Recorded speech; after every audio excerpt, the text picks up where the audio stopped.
बिस्मिल्लाहिर्रहमानिर्रहीम। आज हम बात करेंगे पहला टेंस प्रेजेंट सिंपल, जिसको मॉडर्न इंग्लिश में प्रेजेंट सिंपल और ओल्ड इंग्लिश में प्रेजेंट इंडेफिनिट कहते हैं। इसको उर्दू में फेले हाले मतलब भी कहते हैं और इसकी उर्दू अलामतें जो है वो ता है, ती है, ते हैं, ता हूँ, ती हूँ वगैरह शामिल हैं। अब हमारे माइंड में कोई ऐसा सेंटेंस उर्दू में जब बनते हैं जिसके आखिर में ता है, ती है, ते हैं, ता हूँ वगैरह है, तो फिर डेफिनेटली हमें प्रेजेंट सिंपल को यूज़ करना है। तो देखते हैं सबसे पहले इसका फॉर्मेट कैसे बनते हैं। फॉर्मेट का मतलब है तरीक़ा कार कैसे बनते हैं। तो तरीक़ाकार ये है कि सबसे पहले आपने पॉजिटिव सेंटेंस की तरफ नज़र दौड़ाना है। अब पॉजिटिव सेंटेंस ये है कि सबसे पहले आपने सब्जेक्ट लाना है, इसके बाद वर्ब की फर्स्ट फॉर्म यूज़ होगा और वर्ब की फर्स्ट फॉर्म में अगर subject he she it singular name है तो एस या ई एस का इजाफा होगा, जिसको मैं पिछले वीडियो में बना चुका हूँ, उसको आप जाके देख लीजिए। और वर्ब की फर्स्ट फॉर्म के बाद ऑब्जेक्ट का इस्तेमाल हम करेंगे। तो ये हो गया हमारा पॉजिटिव सेंटेंस किस तरह से बनते हैं। अब आते हैं नेगेटिव सेंटेंस किस तरह से बनते हैं। तो नेगेटिव सेंटेंस बनाने के लिए सब्जेक्ट के बाद डू नॉट या डस नॉट का इंतखाब करेंगे और वर्ब की वही फर्स्ट फॉर्म यूज़ करेंगे और ऑब्जेक्ट का इस्तेमाल करेंगे। लेकिन यहाँ पॉइंट टू बी नोटेड वाली बात यह है कि अगर आपके सब्जेक्ट ही शी इट या सिंगुलर नेम है तो आपने डस का इंतखाब करना है, और अगर आपका subject I we you they और प्लूरल सब्जेक्ट है तो फिर आपने डू का इंतखाब करना है। तो इसको आपने अच्छे से याद भी करना है, वरना आप भूल जाएंगे और नीचे वाले सब्जेक्ट के साथ ऊपर वाले जो हेल्पिंग वर्ब है वो यूज़ नहीं होगा, और ऊपर वाले जो ही शीट सिंगुलर नेम है इसके साथ डू का हम इस्तेमाल नहीं करेंगे। अब आते हैं इंट्रोगेटिव सेंटेंस कैसे बनते हैं। इंट्रोगेटिव सेंटेंस बनाने के लिए हम डू डस को शुरू में रखेंगे अकॉर्डिंग टू योर सब्जेक्ट, इसके बाद वर्ब की फर्स्ट फॉर्म, इसके बाद ऑब्जेक्ट और आखिर में क्वेश्चन मार्क का इस्तेमाल होगा क्योंकि ये इंट्रोगेटिव है।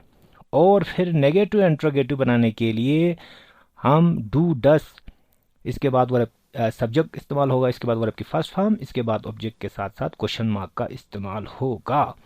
लेकिन यहाँ आपने जहन में रखना है कि प्रेजेंट सिंपल में डू डस जो है वो इस्तेमाल होगा, यही इसकी पहचान भी है।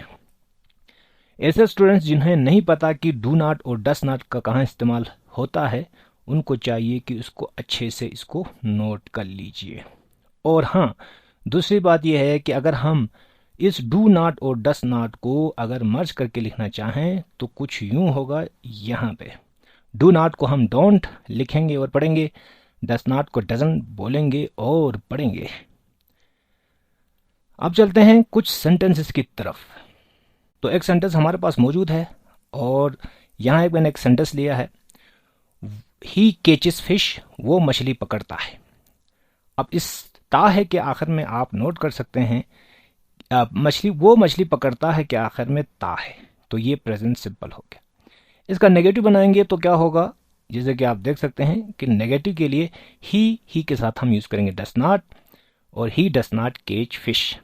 तो इंट्रोगेटिव क्या बनेगा, डस ही केच फिश, और नेगेटिव इंट्रोगेटिव बनेगा डस ही नॉट केच फिश।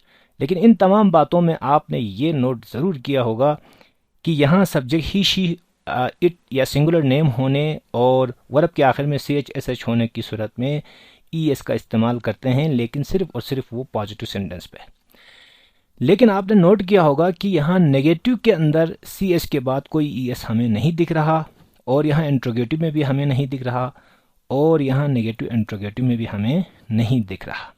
तो इसका मतलब ये हुआ कि ये जो एस या ई एस का इजाफा होता है वो सिर्फ और सिर्फ पॉजिटिव सेंटेंस पे ही एस या ई एस का इजाफा होता है, बाकी दीगर तमाम किसी भी फॉर्मेट पे एस या ई एस का इस्तेमाल हरगिज नहीं करेंगे। तो ये आपने नोट करना है। दूसरा सेंटेंस हमारे पास है, दे हेल्प ईच अदर, वो एक दूसरे की मदद करते हैं। तो वो एक दूसरे की मदद करते हैं के आखिर में हमारे पास उर्दू अलामत है ते हैं। और जब हम इसका नेगेटिव करते हैं तो नेगेटिव सेंटेंस में जैसे कि आप देख सकते हैं कि दे डू नॉट, क्योंकि दे के साथ डू नॉट इस्तेमाल करेंगे, they do not help each other, वो एक दूसरे की मदद नहीं करते हैं। Do they help each other, क्या वो एक दूसरे की मदद करते हैं। Do they not help each other, क्या वो एक दूसरे की मदद नहीं करते हैं।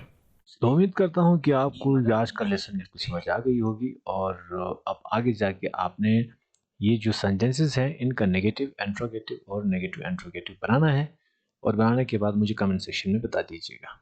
Thank you very much.